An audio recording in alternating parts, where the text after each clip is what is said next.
had a problem with the posting of the last one. I wanted to make sure that this lecture was available for you, so I am doing a special recording of types and tactics of interest groups. So let us get started right away.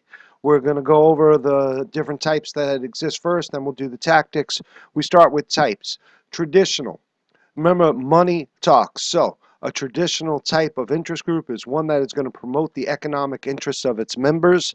So we're going to look at 4 different groupings and go through the examples. Agricultural. If you remember, the very first one we spoke of in this unit was called the Grange. They were there to represent the economic interests of farmers, and they were looking to lobby members of Congress so that you would have better methods of transportation so that farmers could move their products in an inexpensive and efficient way. The second one is the American Farm Bureau or Federation, American Farm Bureau Federation, and that is actually today the nation's largest agricultural interest group. Remember, when you look at things like agricultural interest groups, they're going to have some regional strength. So something like the American Farm Bureau Federation, probably very strong in a place like Iowa or Kansas or Nebraska, not going to be as strong in industrial areas because there's no agriculture there. All right, our second group, labor. Probably the best example of labor would be the AFL-CIO, which we researched when we were doing the interest group assignment. Again, looking to try to improve working conditions for people and raise wages for them. Some other ones, another example of a regional one would be the UAW, the United Auto Workers, going to be obviously very strong in places where they still manufacture automobiles, like Detroit, Michigan area. The last one that I mentioned to you in class was the Teamsters, and the Teamsters are there literally for unloading things at the docks and shipping items across the nation. They're truckers, they work the docks, they load things onto railway cars, and what I said to you in the past was that if they go out on strike, it's going to be a problem. Okay, our third group, business ones. The best example of that, and the one that we spoke of a lot, are the chambers of commerce. And the example I've given you for that in the past is how the Poway Chamber of Commerce was able to convince both Home Depot and Costco to open a store about less than 5 miles away from stores they already had, and what an economic boom that has been specifically for the city of Poway. Our last example for this one is professional, and the 2 that I gave you were the American Medical Association and the American Bar Association. And in both of these groups, like the American Medical Association, laws Congress passes can influence them quite a bit. For example, malpractice lawsuits have a very large impact on doctors. The American Bar Association represents attorneys across the nation, and the rules that guide courtrooms will obviously have a very large impact on attorneys. Okay, our next group, non-traditional protest. The goal is to protect the status of its members and to convince government to take remedial action. And this, the classic one we talked about, was the NAACP, which in particular has used things like litigation and mass protests to try to bring about change in government. Some other ones that we spoke of in this group were MALDEF, if you remember, MALDEF, the Mexican American Legal Defense and Education Fund. Another one we spoke of here was ACT UP, the AIDS Coalition to Unleash Power. So these are all going to be groups that have suffered in the past, and they are looking for government to, one, try to make sure that they enjoy equality today, and 2, if there was discrimination in the past, they're trying to get remedial action to wipe out that discrimination and wipe out any, in what their minds would be, archaic laws that still limit them. All right, we're now up to single issue groups. Single issue groups are groups that are going to focus again on one specific item. Some examples of single issue groups would be Operation Rescue, which is a pro-life organization. Then to counter that, you would have the National Association of Abortion Rights, which would look to try to keep abortion legal. We spoke about MAD, Mothers Against Drunk Driving. We also spoke about PETA, People for the Ethical Treatment of Animals. Now, remember, when you deal with single issue groups, there's two things. One, these become very polarizing. Basically, you wouldn't need an interest group if everybody agreed, so that's why they become polarizing. The second thing is interest groups beget interest groups. So if the topic is enough to upset people, then when one interest group is formed, there will be another interest group formed later to try to counter them. All right, our next one, public interest. As I said in class, there aren't a lot of these out there, but public interest groups are ones that are trying to bring about good for society as a whole. They are not looking to personally benefit, which is why there aren't always a lot of these. The one that I gave you in class, well, we did one previously, that was Public Citizen, and that was in our interest group project, which was trying to make sure that government officials acted in an ethical manner. What a concept. Um, the other one that I gave you an example of was Consumers Union. And in particular, Consumers Union makes or publishes a magazine called Consumers Report, which goes out and buys items off the shelf and tests them for durability and safety. And the example I gave you before for Consumers Report or Consumers Union was the Suzuki Samurai, where the Suzuki Samurai went on a test drive and they put the special wheels on the car so that it would not actually roll over when they were doing the test drive. And while taking the Suzuki Samurai on a test drive, the car tipped and the training wheel, which is how I described it to you, hit the ground. And as soon as that showed up on the nightly news, the next day when people were looking at buying cars, basically all they were saying is, I'm going to buy not the Suzuki Samurai. Now, the reason this group is so effective, again, is that they do not accept anything from manufacturers. What they do is they raise money through subscriptions to Consumers Reports, and they buy things that you and I would also buy in the same situation. So they are getting the end user product as opposed to the special version of it that a manufacturer would probably prefer to see tested. We also put in this one what are called 501c3 groups. Now, we studied the C4s before, and the C4s rule is that their primary purpose can't be to impact elections, but they still get to be involved. C3 groups are tax-exempt groups that are not supposed to be involved in election campaigns. The example that I think is the best one is there's commercials on local San Diego TV about dumping things down storm drains. And the way they try to educate us about why it's dangerous to dump things down storm drains is with little rubber duckies. And they show how the rubber duckies will all go from whatever you dump down your driveway into the storm drain and out to the ocean where it could be a very dangerous thing. So again, these public interest groups are there to try to benefit society as a whole. Our sixth group here is going to be, fifth group, are ideological or multi-issue groups. And basically, I like to call those the way of life groups. They look and they have a philosophy and they want to apply it to all aspects of life. One of the ones that we studied previously was Christian Coalition, and Christian Coalition has a view of how America should be based on its religious values, and they would like to take all aspects of their religious values and see them applied to all aspects of government and personal life in the U.S. Another group that I would also put in as an ideological one would be the American Civil Liberties Union. They believe that there is nothing more important than civil liberties, and they will defend both the most conservative of conservatives and the most liberal of liberals if they believe that individual civil liberties have been violated. Things like freedom of speech would be a very important one for them. Okay. Our last category here are governmental, and their goal is to influence by uniting various levels of government.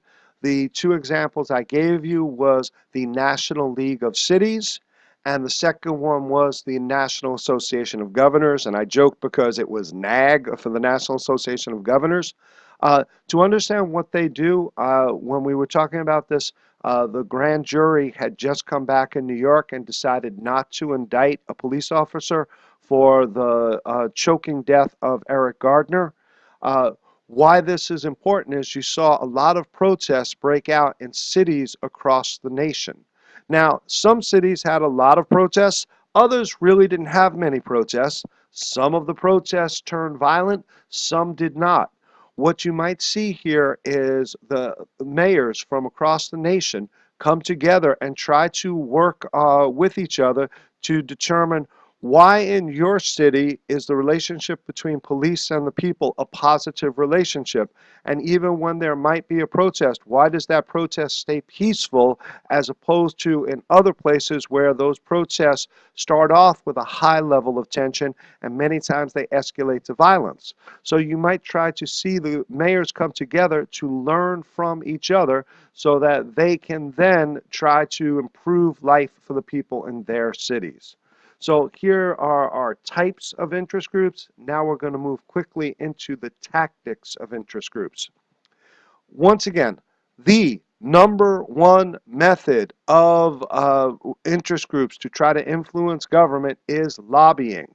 This is going to take place obviously after people have won election. That's why you probably donated to the candidates' campaigns in the first place. But once someone is in office, if you have built a relationship with them, you will attempt to convince them to do something through lobbying.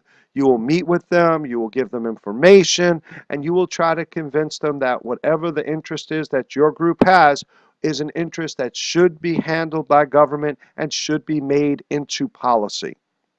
Second, use of mass media. Today, remember, with the recent Supreme Court decision of Citizens United, along with some other decisions, outside groups can now spend unlimited amounts of money on behalf of candidates or more than likely opposed to other candidates. So running commercials is not unusual at all, and you can run all kinds of ads either promoting your point of view or slamming a person who disagrees with you. So mass media is a biggie. Our third one is grassroots slash mass demonstration. And again, I want to go through these specifically. With grassroots, if you have ever seen someone plant a lawn, you put down a whole bunch of seeds. And as the water hits those seeds and the sun hits those seeds, some seeds will sprout faster than others. So what winds up happening is you'll see one blade of grass and it'll be standing alone, and then maybe a second blade and a third blade. Well, a few weeks later, you won't be able to see the individual blades of grass anymore because it will have become a sea of green. When we talk about movements, that's the idea behind a grassroots movement. The idea is that it starts with an individual and spreads across the land. The example that I gave you in class was one of my favorites. It dealt with trying to end apartheid in South Africa, and it was the story of how a student in New York found that Coca-Cola made a lot of money by investing in business interests in South Africa. So this one student in New York started a protest where he said to his fellow students, we shouldn't buy Coca-Cola products. And his fellow students agreed. And that protest moved from one school to another school to another school, eventually to the middle school where I was teaching, and then moved across the state and then crossed state lines. And all of a sudden, you have all of these stores where the shelves are full of Coke products because nobody's buying them, but the other soda companies are making bank because their products are being sold. Eventually, Coca-Cola would divest from South Africa. They would literally pull all of their business interests out because it was hurting their financial line to still be involved in South Africa. The second example I gave you here was for mass demonstration. And probably the single most famous case of a mass demonstration is going to be the March on Washington in 1963, which was created in order to urge Congress to pass the Civil Rights Act of 1964. The March on Washington was a mass demonstration where thousands and thousands and thousands of people converged on the nation's capital to try to tell Congress, you need to pass this bill. Obviously, this is also the march where Dr. Martin Luther King really makes a name for himself with his famous I Have a Dream speech. But that was a mass demonstration organized by many different interest groups, such as the NAACP, CORE, the Congress of Racial Equality, was very much represented there. SNCC, the Student Nonviolent Coordinating Committee, was also represented there. So you had these different groups, and of course the SCLC, Southern Christian Leadership Conference, which was Dr. King's organization, were there. So you had all of these different interest groups that brought their supporters together to try to urge Congress to do one thing. All right, in D, we get to litigation. Remember, litigation means that the interest group is attempting to use the courts to change policy. It means you are filing a lawsuit. So you are sponsoring test cases and supplying witnesses. For example, the best example is when the NAACP uses litigation to try to end segregation of schools in the United States. Now, why wouldn't they go to the legislature and try to do this? Well, the answer is pretty simple. If the majority of people still believe that segregation is a good thing, and you are a representative and you vote to end segregation, the next election will see you tossed out on your heels because you will not be reelected. So legislatures are slow to respond because they would like to keep their jobs. They are elected officials who have to deal with the public. However, when you get to the courts, if you're an elected official, when you get to the courts, you are not an elected official, you are an appointed official, and if it's in a federal court, you have been appointed for life. You no longer have to face anybody for support and for your job. So, justices on the Supreme Court can make a ruling on what they believe is the correct thing without fearing repercussions from the public. And so if you are an interest group, litigation is a way to change policy quickly and hopefully from your point of view across the nation as opposed in a case by case or legislature by legislature method. If you had to go from the Kansas legislature to the Nebraska legislature to the Iowa legislature, it would take forever. But if the court comes in and says from this point on, we say that all schools must be desegregated, you now have a national movement. The second piece here is about amicus curiae briefs, right there, amicus curiae, and those are known as friend of the court briefs. The deal with the friend of the court briefs are you are an interest group that is not directly involved in litigation, but you are looking at the group that is involved in litigation, and you either are going to file a friend of the court brief to support their argument, or if your interest group is opposed to it, you will file a friend of the court brief to attack their argument. The reason that this becomes important is that you are using your resources, your interest group's resources, to try to impact or affect the outcome of a case that does not directly involve you. For example, when Tiger Woods left Stanford to go on to the PGA Tour, obviously Tiger Woods is one of the greatest golfers of all time. There was another guy by the name of Casey Martin, Caseymartin. Casey Martin also went to Stanford, and when he graduated from Stanford, he went on what was called the Nike Tour. The Nike Tour is kind of the minor leagues of the PGA.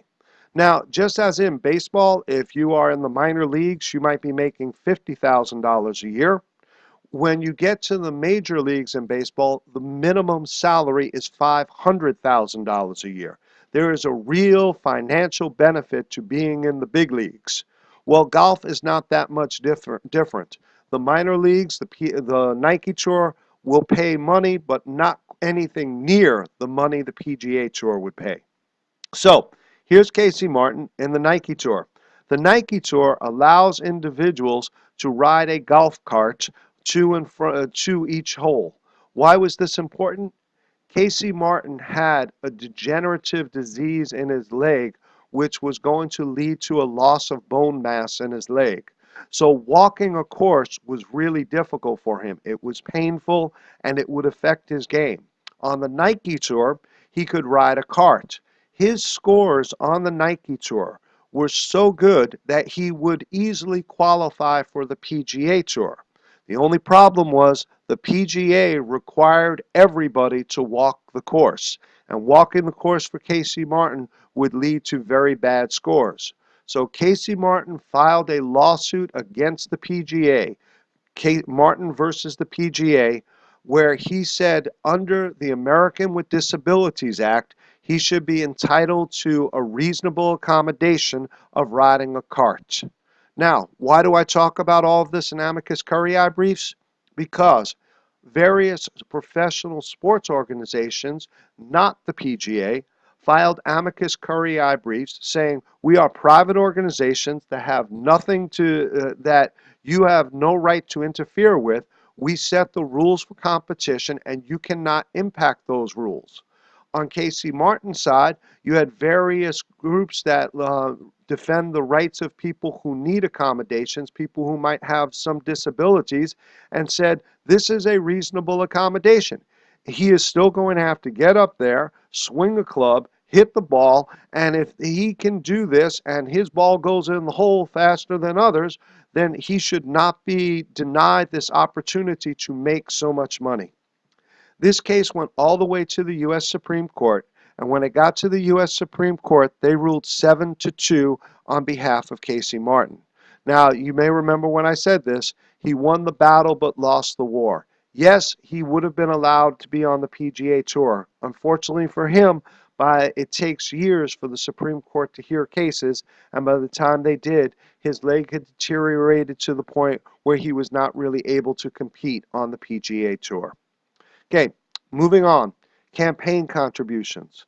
I want to make sure once again that you know the difference between PACs and super PACs. An interest group, the financial arm of an interest group, can be a PAC, a political action committee. PACs are limited to how much money people can give to them, and they're limited to how much they can give directly to a candidate.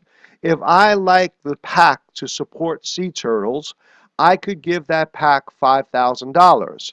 If a candidate was running to support saving sea turtles, my PAC could give that candidate $5,000. If 10 people gave the PAC $5,000, it would have $50,000. 5,000 could go to a candidate, and the other 45,000 could go to ads or literature supporting the issue or supporting a candidate. That's a PAC. Now, super PACs are not allowed to coordinate at all with candidates. Super PACs also can raise and spend unlimited amounts of money on behalf of a candidate. So a super PAC could get a donation of $5 million from one individual and spend that $5 million supporting or attacking a candidate of their choice. So super PACs have a lot more flexibility on what to do with their money.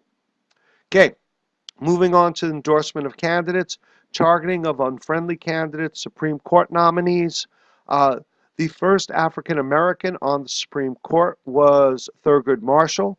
Thurgood Marshall was a liberal. When Thurgood Marshall's, basically his life was coming to an end, he stepped down from the court. The president at the time was George H.W. Bush, and George H.W. Bush was a conservative president who needed to nominate someone for the Supreme Court. Because Thurgood Marshall was the first African American on the court, George H.W. Bush would have been political suicide to have gone and just put a white person on the court. So he had to keep the diversity on the court, and he needed to find a black conservative for the Supreme Court. He found a man by the name of Clarence Thomas. Clarence Thomas had been the director of the Equal Employment Opportunity Commission previously. Now, there was an interest group that we have talked about, and you'll remember them because I'm going to ask you to tell me their name immediately. That's correct. Now, the National Organization of Women. The National Organization of Women was opposed to Clarence Thomas's appointment to the Supreme Court based on the work he had done at the Equal Employment Opportunity Commission. They contacted members of NOW across the nation and urged them to tell the senators not to confirm Clarence Thomas. There was also some damaging testimony, which also riled up members of NOW, from a woman by the name of Anita Hill, who was a Harvard law professor, and she claimed that Clarence Thomas had sexually harassed her while she was working for him at the EEOC, and she gave some very graphic testimony. Now, there are some who say that Anita Hill was just a political hack trying to tear him down. She said that she needed the truth to come out. Uh, Most of the time, Supreme Court justices are confirmed like literally 98 to 2, 100 to 0, a bad one's 85-15. In the end, although NOW doesn't achieve their goal of blocking Clarence Thomas from being confirmed, that final vote is one of the closest in history, with Clarence Thomas being confirmed 52 to 48. All right, we're almost done here. Issuing of report cards to rate candidates. We saw an example of that with the League of Conservation Voters. Obviously, if you agree with the interest group, you are going to probably vote for the candidate. If you disagree with the interest group, you would vote against the candidates. We are now up to initiative, referendum, and recall. Initiative. The idea of initiative is to gather signatures to place something on the ballot by the people. A referendum is when you place something, when the state legislature places something on the ballot and they are asking the people to say yes or no to it. In this last election in various parts of the nation, there were initiatives and referendums on the ballot to raise the minimum wage. So in each of these, the people were being asked, should the minimum wage be raised? Labor groups would have tried to have gathered signatures through the initiative process to try to raise the minimum wage. Labor groups also would have lobbied members of a legislature to place a referendum on the ballot to raise the minimum wage. So this is how initiative and referendum are used.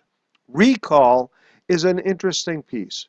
Recall is basically the people saying we would like a do-over. For example, after the Aurora shootings in Colorado, there were members of the legislature in the state of Colorado, so we're talking state government, who wanted and did pass some laws that limited things like the number of bullets that you could have in a magazine for a gun.